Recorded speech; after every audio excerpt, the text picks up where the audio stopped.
ဒါမှမဟုတ်ရင်အပြစ်ပဲခံထားရတဲ့လူတွေသူများတွေရဲ့ယွန်ရှာပြီးတော့ပြစ်ပယ်ခံထားရတဲ့လူတွေကိုနောင်တတရားရရှိပြီးတော့သူ့ထံကိုချစ်ကပ်လာဖို့နောင်တတရားနဲ့ဖျားသခင်ထံပြန်လည်ပြီးတော့ဖျားသခင်နဲ့နီးစပ်ခွင့်ပေးဖို့အတွက်ဆိုတဲ့အကြောင်းကိုရှင်မသက်ခန်းကြီးကိုတွေ့မယ်ဆိုရင်အပိုင်းငယ်73ရှင်လုကာခန်းကြီး9တွေ့မယ်ဆိုရင်အပိုင်းငယ်30မှာတွေ့ရမှာဖြစ်ပါတယ်ပြီးတော့ကျွန်တော်တို့စက္ကန့်အနံဖို့သူဟာကျွန်တော်တို့ရဲ့မကျမ်းမာခြင်းတွေကျွန်တော်တို့ရဲ့မကျမ်းမာခြင်း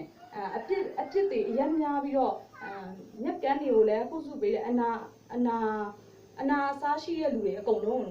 လိုက်ပြီးတော့သူကကျမ်းမာခြင်းအခွင့်ကိုပြန်လည်ဖြစ်စေတယ်အဲ့ဒီဟာကသူကအဲ့လိုမျိုးကျွန်တော်တို့အတွက်စက္ကန့်ဖို့အတွက်ရောက်ရှိလာတယ်ဆိုတဲ့အကြောင်းကိုရှင်မသက်ခန်းကြီး20တွေ့မယ်ဆိုရင်ပိုင်ငယ်28မှာတွေ့ရမှာဖြစ်ပါတယ်ပြီးရင်ယေရှုခရစ်ဟာ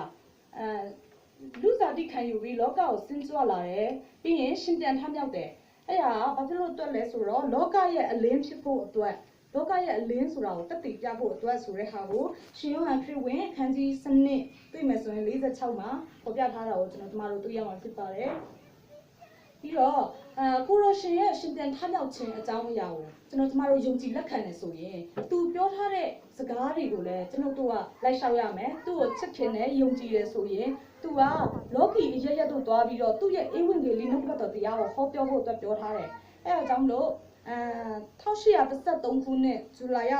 လ23ရက်နေ့မှာဆရာကြီးယူတက်တန်းဟာမြန်မာနိုင်ငံကိုလာပြီးမှဖျားသခင်ရှင်ပြန်ထမြောက်ကြောင်းကိုသူယုံကြည်တဲ့တက်တွေကိုကျွန်တော်တို့ကိုဧဝံဂေလိလှုပ်ခြင်းအပြင်သူကတက်တည်ပြခဲ့ရဖြစ်ပါတယ်အဲ့လိုမျိုးပဲ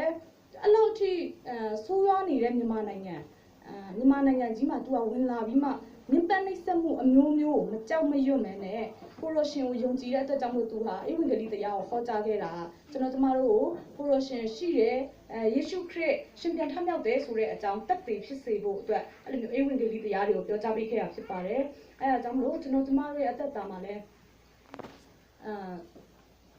ဧဝံဂေလိတရားယေရှုခရစ်ကိုယုံကြည်လက်ခံနဲ့အားလျော်စွာဧဝံဂေလိတရားတွေကိုဟောကြားပေးရမယ်လူအပေါင်းအခုဒီမှာရှိနေတဲ့ညီကိုမောင်နှမဒီလောက်ရှိရဲဆိုရင်နောက်ဆိုရင်ဒီထက်အစများစွာပွားများလာအောင်ကိုနဲ့နီးစပ်ကြောင်းတွေကိုယေရှုခရစ်ရဲ့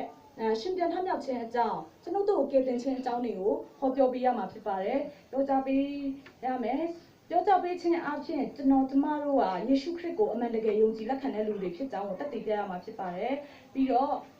ကျွန်တော်တို့ရဲ့စိတ်နှလုံးသားကိုချစ်ချင်းမေတ္တာတွေနဲ့ပြည့်စုံစေမယ်တပါးသူတွေမယုံကြည်လို့ယေရှုခရစ်ကိုမသိသေးတဲ့လူတွေအတွက်ကျွန်တော်တို့ကပုံသက်တည်ကောင်းဖြစ်ဖို့အတွက်ကျွန်တော်တို့ရဲ့စိတ်နှလုံးကိုပြင်ဆင်မယ်ချစ်ချင်းမေတ္တာပြမယ်သူတပါးကိုချစ်ချင်းမေတ္တာပြမယ်ပြီးရင်စိတ်နှလုံးနှိမ်ချမယ်မောက်မာခြင်းမရှိဂုံမောက်ခြင်းမရှိဘဲနဲ့စိတ်နှလုံးနှိမ်ချရမယ်ပြီးတော့တပါးသူတွေကိုကိုရိုရှင်တကယ်ရှိတယ်ကျွန်တော်တို့ကယုံကြည်သူဖြစ်တယ်ကိုရိုရှင်လက်ခံယုံကြည်တဲ့လူဖြစ်ကြောင်းကိုတက်တည်ပြနိုင်ဖို့အတွက်ကျွန်တော်ရဲ့အသက်တာကိုပြင်ဆင်ရပါမယ်ဆိုတဲ့အကြောင်းကိုနှုတ်ကပတ်တော်အပြင်ညလောက်တက်တည်ခံလိုပါတယ်ဆရာတကယ်ရဲ့ဒေသနာနှုတ်ကပတ်တော်ကိုညတော့ဆရာမဝတ္ထုပဲကျေးဇူးတင်ပါတယ်အခုဘုန်းတော်